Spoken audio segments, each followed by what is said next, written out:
So ayun, no? So kamusta po mga ka-Streetwise? Ako po si Takero Miyamoto at welcome po sa aking munting channel.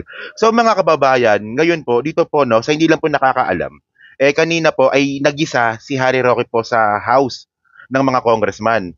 So sa hindi pa po nakakaalam mga kababayan, kanina na-content na po natin yung kanina, na umamin po si Harry Roque na sa kanya po yung bahay na na-raid sa Benguet, kung saan nga po nahuli itong dalawang Chinese na sangkot sa Pogo. And then mga kababayan, no, dito po no, nakapag-conclude po ang isang congressman na si Congressman Luisto ata ito no ng Batangas na si Harry Roque po talaga ay abogado ng Lucky South 99 tsaka Whirlwind. So ito po ay mga Pogo companies. Okay. Kasi mga kababayan no, yung panlito kasi ni Harry Roque, ito yung sinasabi ni Harry Roque na si Harry Roque no, sabi niya na siya daw po ay abogado or tumulong kay Cassandra Ong. Kung baka tinulungan niya lang daw si Cassandra Ong na makapagbayad ng pagkakautang sa tax ng isang Pogo company na ito nga daw po ay Lucky South 99. So hanggang doon lang daw po yun. Hindi daw naging abogado si Harry Roque. Sabi ni Roque, ng mga Pogo. Kundi doon lang daw siya kay Cassandra Ong. Yun nga lang mga kababayan, no? Nakahanap po ng katapat si Harry Roque sa pamamagitan nga po ni Congressman Luisto. Okay, so dito nga sinabi ni Congressman Luisto na hindi mo naman kailangan na may pirmahan para masabi na ikaw ay naging abogado ng isang tao. Pwede itong verbally. Okay. And then mga kababayan, no, para mas maganda siguro si Congressman Luisto na lang panoorin natin, no. Pero ang nakakatawa kasi dito, no, nakahanap ng katapat si Harry Roque dito. Kumbaga, yung maganda kasi dito, no, abogado laban sa abogado. Okay? So siguro putol-putulin ko na lang yung video, no. So maganda panoorin na lang po natin, no. So ito yung video na sinasabi ko. Sige. Attorney Roque, this is one of the occasions when my knowledge in law became gray. So I wish to ask once more for the record. With all due respect, kayo po ba ay abogado ng Lucky South 99? Hindi po, wala po akong attorney-client relationship sa kahit sino na shareholder or officer ng Lucky Star. From that Lucky South. answer of Attorney Roque, Mr. Chair, I wish to share to the committee the case of Eusebio Sison versus Attorney Lourdes Dumlao. This is AC number 11959, April 28, 2021. If I may quote,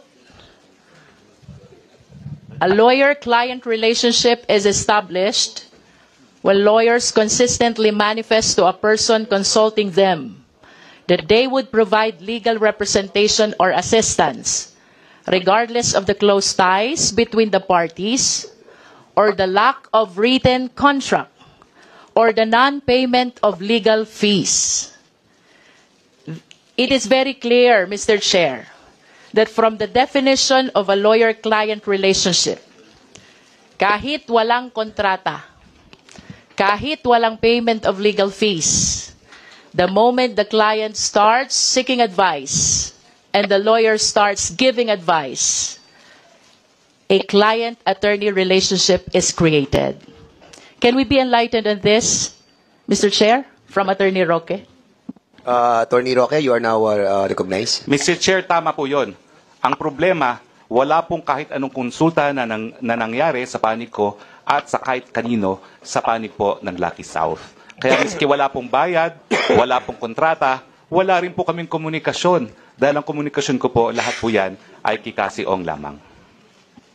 I understand, Mr. Chair, that the statement of Attorney Roque, he was never consulted by Lucky South 99, but he has been repeating a while ago that Cassandra Leong is the representative of Lucky South 99. Is it not that the consultations made by Representative Ong with Attorney Roque, the consultations as well that was made by Lucky South 99 with Attorney Roque, Mr. Chair? Mr. Chair, gaya na aking sinabi po kanina, ang aking attorney-client relationship ay kay Cassandra Ong at kay Whirlwind dahil sila po ay umakto bilang ahente ng Lucky South pero hindi ko po naging kliyente ang Lucky South. Para po siguro malinaw, it is an instance where both Whirlwind and Lucky South will benefit kung magtutuloy ang negosyo ng Lucky South. Kasi kung wala naman po Lucky South, useless yung pinatayong premises ng Whirlwind. At kung wala naman ang Whirlwind, wala ring uupahan ang Lucky South. Pero pagdating po sa attorney-client relationship, dapat meron man lang komunikasyon sa panig ng abogado at ng kliyente whether or not there is a written agreement, whether or not there is bayad. Pero wala po talagang ganon dahil limited lang ako kay Cassie Ong. Mr. Chair, I just wish to remind our resource speaker that I think there were 3 members of the committee who have been delving on this question, and repeatedly, Attorney Roque stated that he is lawyering for Cassandra Ong. Cassandra Ong is the representative of Lucky South 99. And it is really hard to conceive how he can separate himself from Lucky South 99 if his client is representing no less than Lucky South 99. Lucky South is not a natural person. It is a juridical person. The only way to talk with a lawyer is through a representative, and that is Cassandra Ong. If I may add, Mr. Chair, Teka lang, bibitinin ko lang kayo doon, no? So, ngayon, mga kababayan, no? Sabi nga po ni Congressman Luis to, so, hindi naman talaga pwede na yung relasyon ni Harry Roque ay natatapos lang kay Cassandra Ong. Kasi si Cassandra Ong po ay representante ng Lucky South 99. So, big ay ng Whirlwind. Okay, ng Whirlwind. And then sa instances po na to, yung Whirlwind naman po, ay yung nilalakad naman po is yung Pogo, yung Lucky South 99. So, di ba, sabi ko sa inyo mga kababayan makakahanap din ng katapat itong si Roque O so ngayon, merong abogado dito na mahusay, na isang congressman na kinorek yung pagmi-mislead ni Harry Roque. So paano ka hindi magiging abogado ng Pogo na natigil ka lang doon kay Cassandra Ong? Ang magbe-benefit naman dito is yung Pogo mismo na Lucky South 99. Di ba? Sige, continue natin. there's Section 3 of Canon 3, lawyer-client relationship. A lawyer-client relationship, yes, Attorney Roque is correct, the highest fiduciary character. As a trust relation, it is essential that the engagement is founded on the confidence reposed by the client on the lawyer.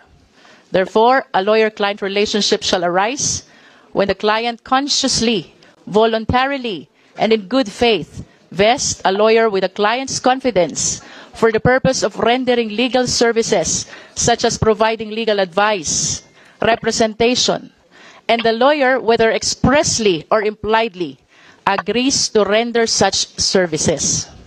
There are 2 elements, Mr. Chair. The first element is that the client solicits advice and service of the lawyer. And the second element, the lawyer renders service and advice to the client. I think in the given situation, both were fulfilled. There is Cassandra Ong, or there was Cassandra Ong, representing the juridical person Lucky South 99, who solicited the advice, the service of Attorney Harry Roque.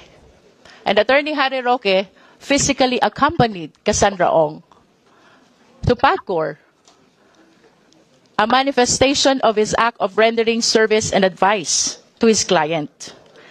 I humbly submit, Mr. Chair, that I think there are sufficient legal provisions to establish that a lawyer-client relationship was indeed created with Lucky South 99. Mr. Chair.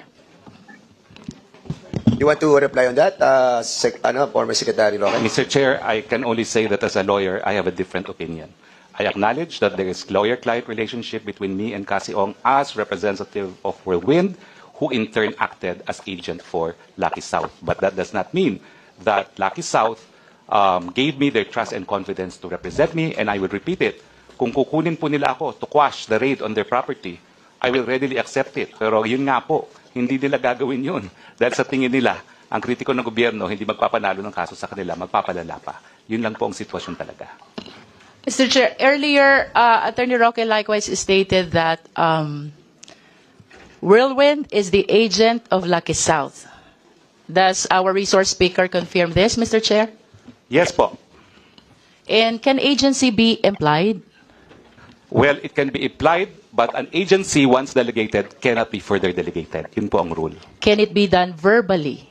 Well, agency is written or verbal. Pero ang sinasabi ko nga po, yung delegated authority to Kasiong cannot be delegated any further. Ang pwede lang po mag-delegate talaga ay yung principal. And what, therefore, is your concrete basis why you reached the conclusion that Whirlwind is an agent of Lucky South 99? Well, una-una, Mr. Chair, because that is how Whirlwind explained it to me. And under the circumstance na sila nagpapaupa ng property nila at may interest sila na magkapatuloy ang negosyo ng Lucky South, nakita ko naman po kung anong interest din ng Whirlwind. Ang interest ng Whirlwind ay magpatuloy po ang negosyo nung nag-uupa sa kanila, Mr. Chair. Mr. Chair, I want to go to the basic. Agency is a contract where there are two parties involved, the agent and the principal. It is hard to conceive, Mr. Chair, that Attorney Roque will be relying on the representation only of Whirlwind without an active participation of the other party who is supposed to be the principal, the Lucky South 99. And even assuming that indeed Whirlwind is an agent of Lucky South, I hope we are reminded as well by the principle that the act of the agent is the act of the principal, and the liability of the agent is the liability of the principal. Similar to attorney-client relationship, there is a fiduciary relationship that is existing between the principal and the client. So I wish to conclude, Mr. Chair, that Attorney Roque's representation did not cover only the Whirlwind, but extends even to Lucky South, Mr. Chair. O, di ba? So, di ba parang ang labo kasi, no? Kasi, naman ko ba, no? Nung nagpalusot na si Harry Roque tungkol dito sa Whirlwind tsaka sa Lucky South 99, ang lumalabas kasi dito mga kababayan is nagiging representative si Cassandra Ong ng Whirlwind tsaka Lucky South 99.